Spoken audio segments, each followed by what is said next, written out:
Welcome to our Yale20 video on the basics in ventilator management. My name is Camilla Povierza. And my name is Maggie Chi. We are currently internal medicine residents at Yale. With the help of our faculty advisor, Dr. Erica Herzog, we created this Yale20 video as an introduction to ventilator concepts for interns and fourth-year medical students. But this video can also be used as a refresher for all. Welcome and enjoy. Let's start with our objectives. First, we'll go over the indications of mechanical ventilation. Then we'll move on to ventilator modes based on types of breaths needed. We will discuss how to adjust ventilator settings to achieve goal oxygenation and ventilation. And finally, we'll go over troubleshooting the ventilator. Feel free to skip ahead. However, we recommend taking the time to learn the basic terminology and concepts, which will help you gain a deeper understanding and appreciation of advanced mechanical ventilation physiology. So let's begin. The goals of mechanical ventilation are threefold: to improve oxygenation, maintain ventilation, and for airway protection or in the setting of unsustainable work of breathing. It's also important to remember that our job first and foremost is to do no harm. In patients that we choose to intubate, we should remember to avoid volume trauma and barotrauma. We will go over these concepts in more detail. Now let's move on to the different ventilator modes we have available based on the types of breaths needed.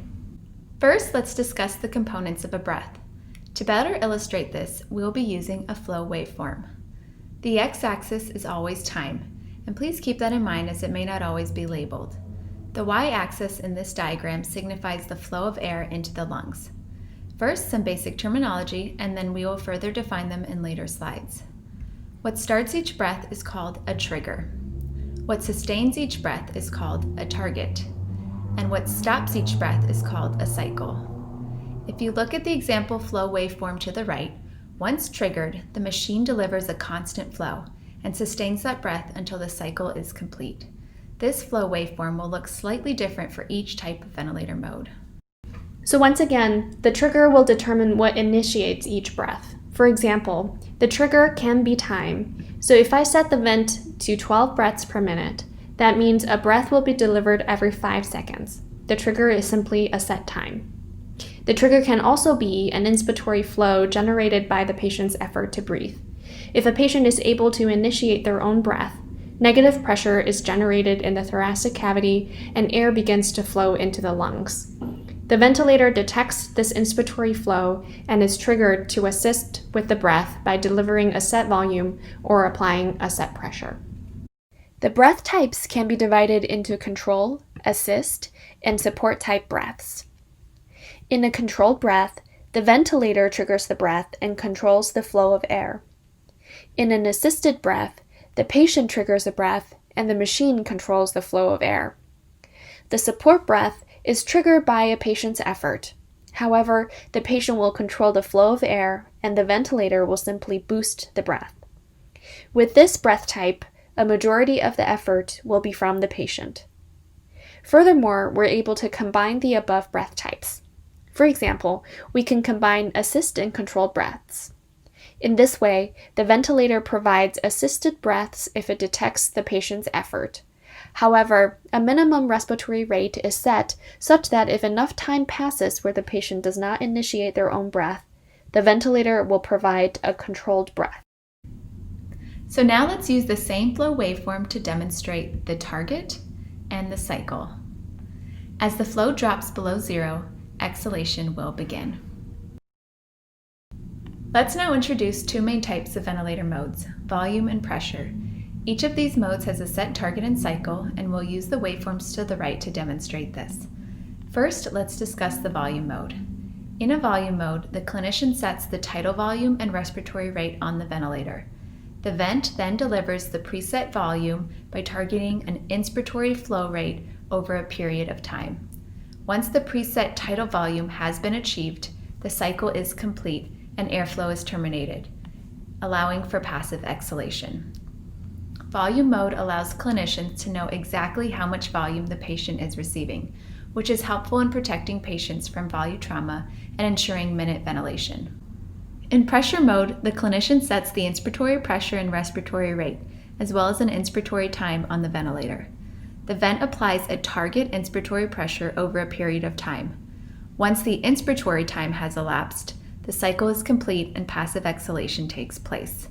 Since the ability of each patient's lungs to stretch differs, the tidal volume achieved will vary in this mode. This is important to understand because this mode does not guarantee a minute ventilation and can lead to hypoventilation. So let's now put it all together. We have our different breath types: control, assist, and support, as well as assist control. We also have our different delivery modes, volume and pressure, each with their own target and cycle.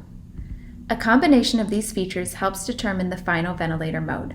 For example, in volume control, the ventilator will control when the patient receives a breath via a set respiratory rate and will deliver the breath to a target volume. This mode is used more in the OR when a patient is completely paralyzed and not initiating their own breaths.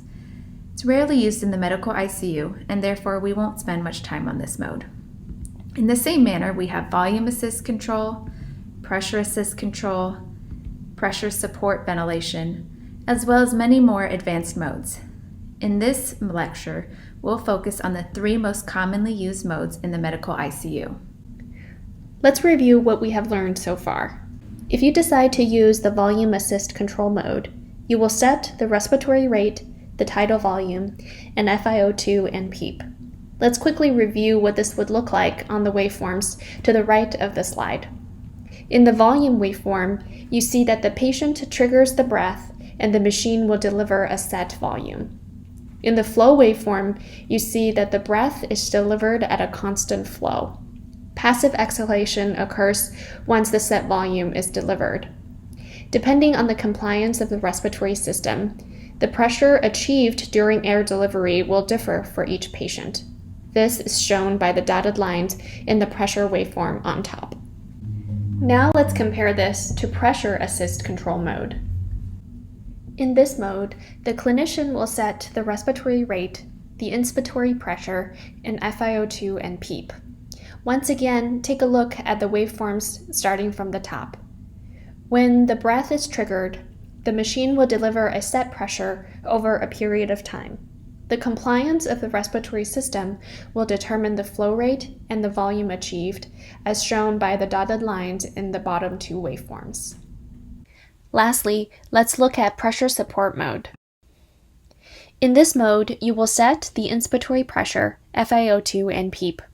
The settings are commonly reported as the inspiratory pressure over the PEEP.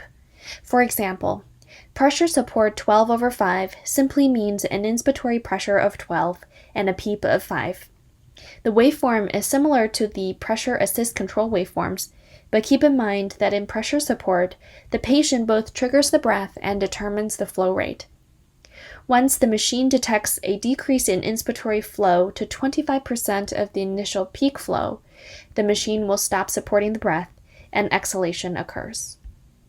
Here you can pause the video and review all the waveforms to see how they compare.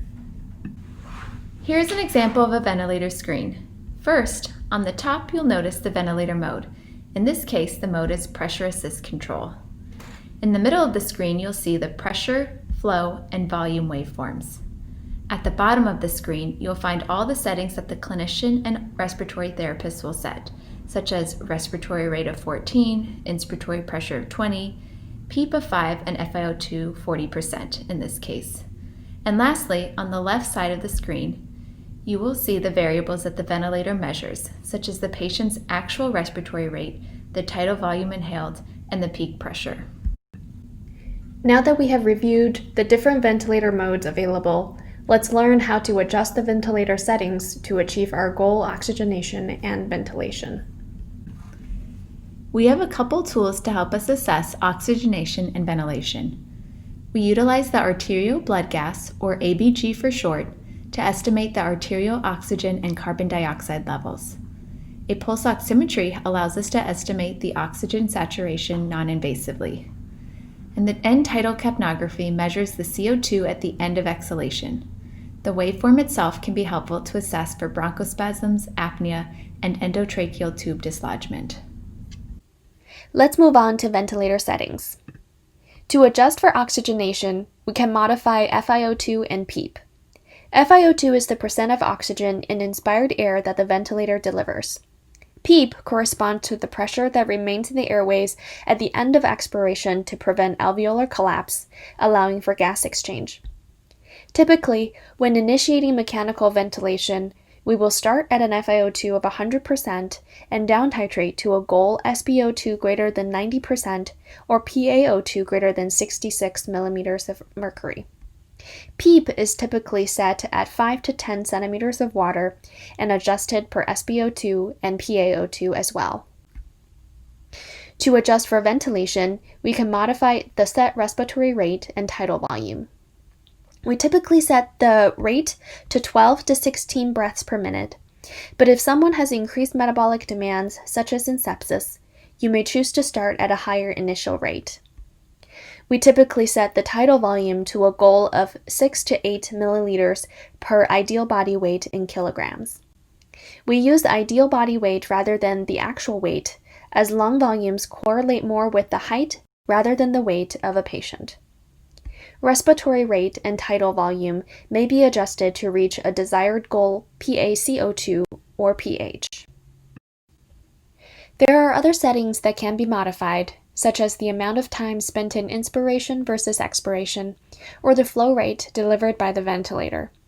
But these are advanced settings that should be adjusted by the respiratory therapist in discussion with the critical care physician. Let's go through a few cases to review what we just learned. In case number 1, take a moment to evaluate this patient's ABG. Here we see the pH is less than normal, suggesting an acidosis. The PaCO2 is elevated, suggesting a respiratory acidosis. For this patient, the PaO2 and bicarb levels are normal. We could manage this by increasing the respiratory rate or tidal volume to improve ventilation, which would decrease our PaCO2 and increase our pH. Now let's look at case number 2. Here we see normal values for the pH, PaCO2, and bicarb, signifying no acid-base disturbance. However, the PaO2 is 45, suggesting hypoxemia. This would be managed by increasing the FiO2 or PEEP, as well as treating the underlying cause. Case number 3 is a little bit more complex. Here we see a low pH, normal PaCO2, and low bicarb. This patient has a significant metabolic acidosis. Although the PaCO2 level is normal, you may increase the respiratory rate and tidal volume to purposefully lower PaCO2 and cause a compensatory respiratory alkalosis. In this case, we are attempting to reach a goal pH closer to 7.4, rather than chasing a goal PaCO2 of 40. Our last objective is to go over troubleshooting the ventilator. We have mentioned the term minute ventilation multiple times, but let's take a second to review. Minute ventilation is defined as the tidal volume multiplied by the respiratory rate. A typical minute ventilation is 4 to 6 liters per minute, but can be higher in states of high metabolic demand, like sepsis. Pulmonary compliance is the lungs and chest wall's ability to expand. For example, let's look at these 3 colorful lungs. As we watch them expand, we see the orange lungs to the left are the least compliant. Meanwhile, the green lungs to the right are the most compliant as they are most easily stretched. Compliance can be defined as the change in volume over the change in pressure. It can be calculated by dividing the tidal volume by the difference in plateau and PEEP pressures, a value also known as the driving pressure.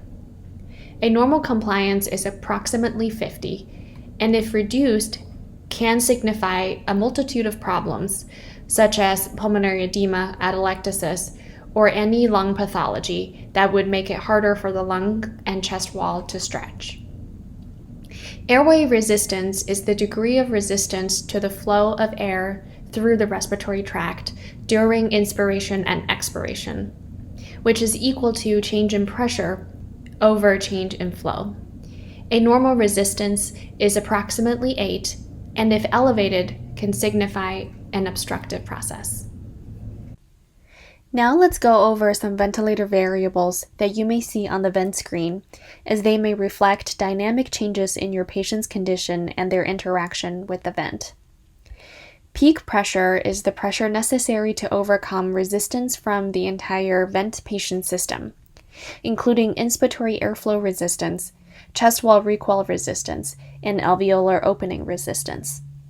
Rapid decreases in peak pressure may be from cuff leak. We would like the peak pressure to be below 35 and mostly below 30 millimeters of mercury if possible. Rapid elevations in peak pressure can be from multiple different causes, and it's important to check a plateau pressure to help us differentiate. The plateau pressure is often used as a surrogate for the alveolar pressure. However, in practice, the plateau pressure can be influenced by other patient factors, such as chest wall resistance, which are beyond the scope of this talk. The plateau pressure can be checked by performing an end inspiratory hold maneuver, which stops the inspiratory flow and allows pressure through the airways to equilibrate.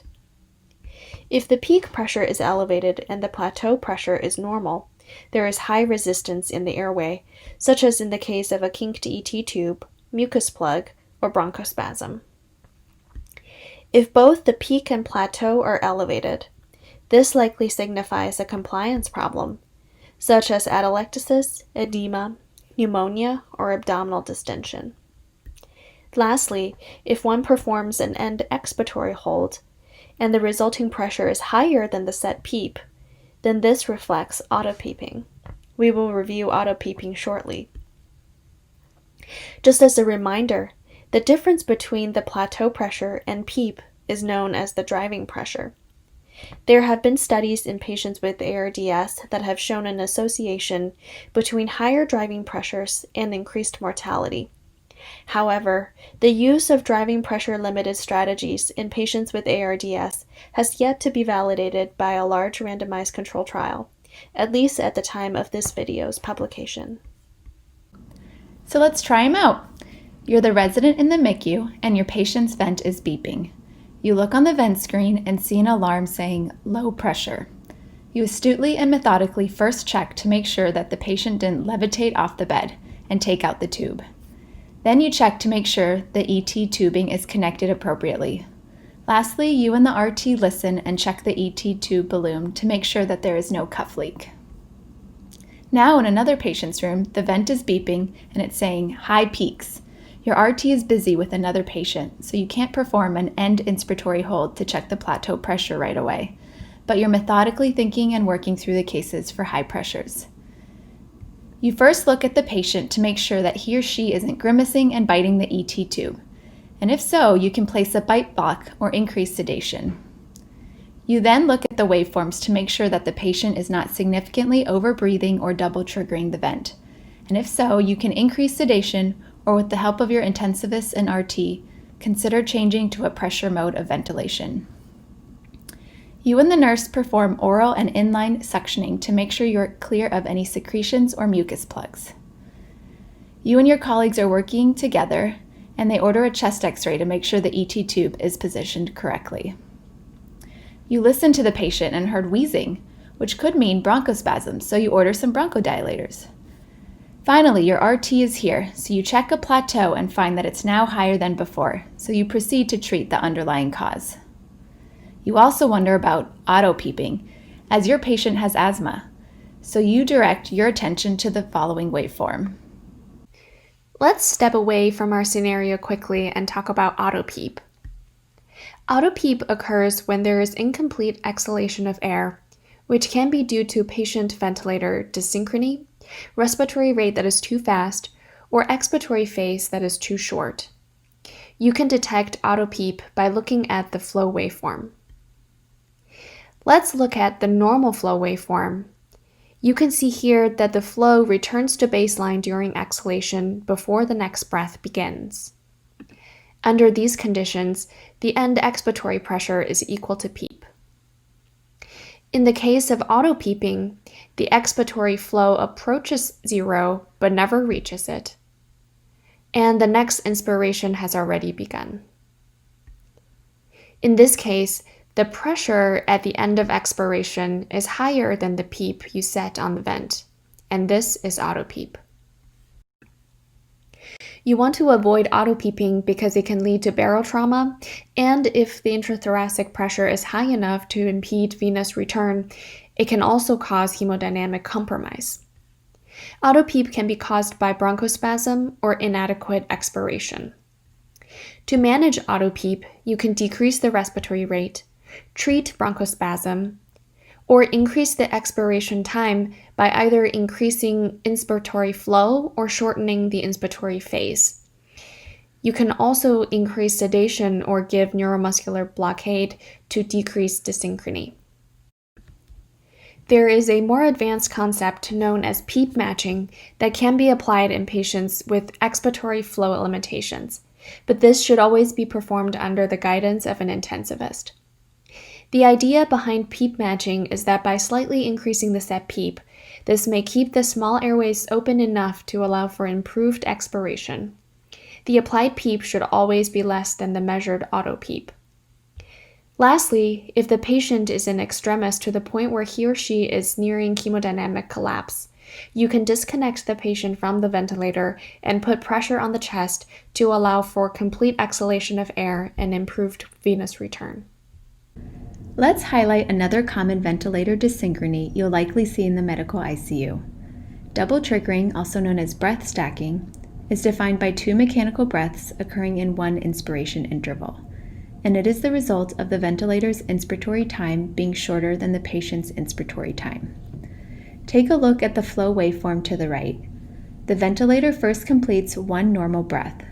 In the midst of the second breath, just as expiration is about to begin, the patient finds themselves continuing to inhale, and this triggers a second breath to be delivered by the ventilator. This is demonstrated by the arrow. Below, in the pressure waveform, you can see an increase in pressure that occurs with breath stacking. Etiologies may include patient anxiety or inadequate ventilation. Regardless, this is a problem that requires fixing, as double triggering can lead to overdistension and high pressures, which can be damaging to lungs over time. You can treat by trialing an increase in the set tidal volume as well as increasing the inspiratory time to better match up the ventilator with the patient's desired inspiratory time. Alternatively, you can find a different ventilator mode to see if the patient finds it more comfortable. Lastly, you can increase sedation to try and minimize the damaging effects of double triggering, but this should always be considered a last resort, as sedation has its own set of negative effects. Realistically, there is no one solution, as double triggering is a complex problem, and you should enlist the help of an intensivist to safely manage this dyssynchrony. Now let's switch gears and discuss the extubation process. Some patients can be extubated easily once the underlying process has been treated, such as in the case of severe alcohol withdrawal. In other cases, however, patients may have a difficult time coming off the ventilator. These can be very complex cases to manage and require a multidisciplinary approach. But it's important to go back to the basics and ensure delivery of good evidence-based critical care. And these include ensuring that patients are receiving lung protective, low tidal volume ventilation, early mobilization, minimal sedation, and conservative fluid management. Finally, the use of daily interruption of sedation with a spontaneous breathing trial, SBT for short, has been associated with more days breathing without assistance and shorter ICU and hospital lengths of stay. An SBT assesses the patient's ability to breathe while receiving minimal or no ventilator support. Current guidelines recommend interrupting sedation for a short period, from 30 minutes to 2 hours, while placing the patient on minimal pressure support, typically ranging from 0/0 to 5/5. Patients are monitored during the trial, and the results of the SBT can help assess readiness for extubation. We'll go over the SBT in more detail. Patients should begin daily spontaneous breathing trials if they meet indication criteria, listed here. Essentially, the patient is ready when they are receiving minimal ventilator support, the vent requirements are not getting worse, the patient is hemodynamically stable, and the patient has decent independent breathing effort, which naturally cannot occur if they are receiving paralytics. Readiness for extubation is not an exact science, but there are some parameters that may be useful to help predict successful extubation. First, a patient requires a good cough and gag reflex and should have minimal secretions, as a common reason for reintubation is the inability to clear secretions. A patient should also have a decent mental status, allowing them to follow basic commands. Other parameters measured during an SBT include a RSBI score, or Rapid Shallow Breathing Index score. A RSBI is calculated by dividing the respiratory rate by the tidal volumes achieved during the SBT. Patients that become tachypnic and are not able to sustain deep tidal volumes will have a high RSBI score. RSBI scores less than 105 are predictive of successful weaning, although please keep in mind that this value by itself should not determine whether a patient should trial extubation. A NIF, or negative inspiratory force, may be obtained in patients you are concerned may have respiratory muscle weakness, such as in patients with multiple sclerosis or myasthenia gravis. The NIF is the force a patient's respiratory muscles can generate to open their thoracic cavity to allow for inhalation. The more negative the inspiratory force, the stronger their respiratory muscles. A NIF of -30 or higher is predictive of successful extubation. Meanwhile, a NIF of -20 or closer to 0 may suggest difficulty in maintaining respiration upon extubation. Lastly, we will mention the cuff leak test, although be aware that this parameter is considered controversial among intensivists. In this test, the RT will deflate the cuff that keeps the endotracheal tube snug beneath the vocal cords. The RT can listen and monitor the ventilator to see if this causes air to leak around the ET tube. Now, ideally, when the cuff is fully inflated, there should be no cuff leak. However, during this test, we would like to see an air leak, as this signifies space between the ET tube and trachea, suggesting the patient is less likely to have laryngeal edema and stridor, which could impede successful extubation. These parameters together can help you predict a patient's success in extubation, but should always be used alongside your clinical observations. The last concept we will discuss is ARDS, or Acute Respiratory Distress Syndrome. ARDS is a form of lung injury caused by release of pro-inflammatory cytokines, damaging capillary endothelium and alveolar epithelium, resulting in impaired gas exchange, decreased compliance, as well as pulmonary hypertension. There are many causes of ARDS, such as sepsis, aspiration, pancreatitis, and trauma, and there is a very broad spectrum of disease. Many studies have been done for the management of ARDS, most famously the ARMA trial, and these studies have ultimately led to the development of the ARDSnet protocol. The ARMA trial was a multi-center, randomized control trial of 861 adult patients with ARDS on mechanical ventilation, randomized to receive low tidal volume of 6 mL per kilogram of ideal body weight, versus the traditional tidal volume strategy, which was around 12 mL per kilogram of ideal body weight. This study showed that low tidal volume strategy improved 6-month mortality and increased ventilator-free days. So now, in patients with ARDS or at risk for ARDS, the standard of care is that we try to target a tidal volume of 6 mL per kilogram of ideal body weight, also known as lung protective ventilation, to avoid the stretch and strain that comes with higher tidal volumes, which can be further injurious to already damaged lungs. Another aspect of the ARDSnet protocol is finding the balance between adequate PEEP to recruit collapsed lung areas without submitting the patient to barotrauma associated with high pressures and toxicity associated with high FiO2.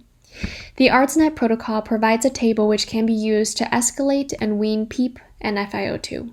There are two methods, a low PEEP high FiO2 method and a high PEEP low FiO2 method. We typically use the low PEEP high FiO2 method, but in some cases patients require a high PEEP to maintain oxygenation. Although the high PEEP strategy may improve oxygenation, a 2004 randomized control trial published in the New England Journal of Medicine showed that the high PEEP strategy was not superior to low PEEP in terms of mortality rate and ventilator-free days. The use of mechanical ventilation is life-saving, but it's important to remain mindful of the many ways mechanical ventilation can cause harm to our patients when used incorrectly. It is our responsibility to try and minimize harm, and this starts by understanding the basics of ventilator management. Thank you for listening. And we hope you enjoyed the Yale20 Vent 101 talk.